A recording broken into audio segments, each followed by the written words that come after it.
Assalamualaikum warahmatullahi wabarakatuh. Perkenalkan, nama saya Chandra Fatmawati Firdaus. Saya dari Fakultas Ekonomi, Prodi Manajemen, Universitas Kyai Haji Abdul Wahab Hasibuan Jombang.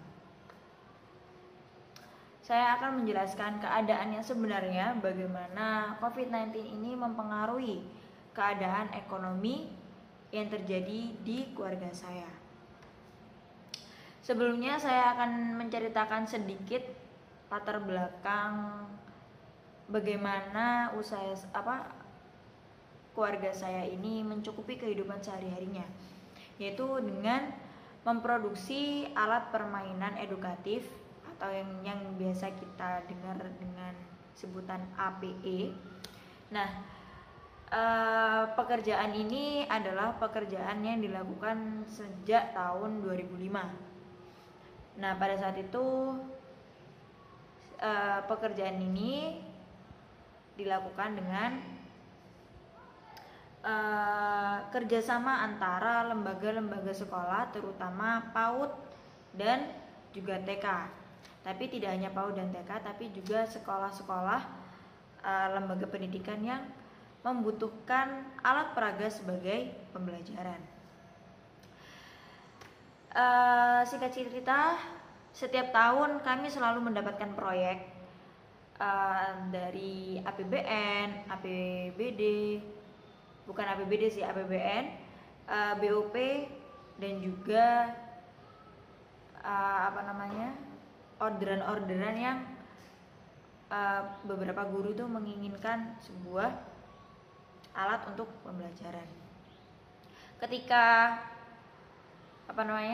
Ketika sudah seperti ini atau COVID-19 seperti ini, kita hampir sama sekali tidak ada pemasukan atau proyek yang masuk. Karena apa? Ketika kita melakukan proyek, melakukan transaksi itu butuh antara yang namanya ketemu atau semacam deal MOU, bagaimana kita melakukan negosiasi harga produk apa saja yang harus kita luncurkan, produk pengirimannya bagaimana, itu semua kita lakukan di proyek-proyek di anggaran sebelumnya. Jadi sebelum anggaran itu datang, sebelum anggaran itu dicairkan, seluruh lembaga atau beberapa pemerintahan itu MOU dengan kami. Akan tetapi kalau seperti ini sangat-sangat membuat ekonomi keluarga saya jelas sangat menurun, karena proyek ini bisa membuat 1 tahun ke depan gitu loh, bisa membuat kami bertahan hidup untuk 1 tahun ke depan. Sedangkan di tempat saya atau di usaha saya di rumah itu ada sekitar 5 pegawai yang menggantungkan kehidupan mereka pada usaha saya di rumah. Akan tetapi kalau seperti ini kami juga tidak bisa mem-PHK atau memberhentikan secara paksa pegawai-pegawai yang sedang bekerja di usaha saya. Kenapa? Karena emang itu adalah karena pegawai-pegawai yang kami rekrut adalah warga-warga yang sedang membutuhkan pekerjaan. Untuk kondisi yang seperti itu, kami warga mencari cara untuk bertahan hidup, yaitu dengan memasuki perlembaga. Artinya biasanya kita itu melobi para penilai atau himbaudi wilayah kabupaten, jadi kita atau kecamatan, jadi kita tinggal melobi per kecamatan saja. Tapi untuk saat ini kita harus bahasanya itu harus sales. Nah, ketika sales itu sedikit susah karena apa? Kita membutuhkan orang, membutuhkan tenaga juga, dan juga biaya juga yang lebih banyak. Hal itu sangat kurang efisien untuk keluarga kami, untuk usaha di rumah ini.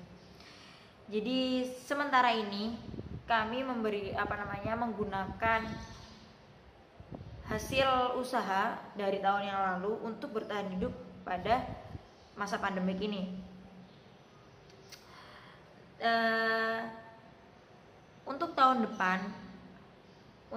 depan, kalau semisal pandemik ini masih belum bisa teratasi dengan baik, proyek-proyek yang akan kami lakukan saat ini juga kita harus melakukan seleasing atau mengunjungi setiap lembaga, karena hal itu perlu karena emang kita harus menghidupi pegawai dan juga harus ada kekontinuan usaha di rumah.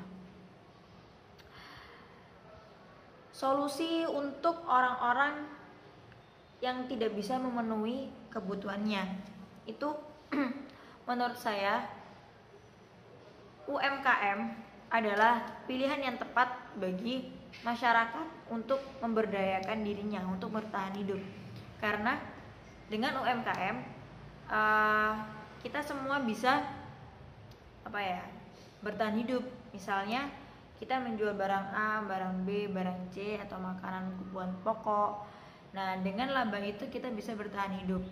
Ya, sedikit lebihnya kita gunakan untuk masa pandemik ini. Nah, untuk kedepannya kita akan membuat sebuah resto atau butik atau toko yang offline, di mana itu akan menunjang lebih baik lagi. Tapi untuk saat ini pasti tidak menutup kemungkinan untuk orang-orang membuka itu semua. Jadi menurut saya solusi terbaik untuk mengatasi masalah ekonomi di masa pandemik ini adalah dengan cara mensukseskan UMKM yang ada di daerah kita dengan menerapkan protokol dan juga social distancing. Terima kasih. Sekian dari saya. Assalamualaikum warahmatullahi wabarakatuh.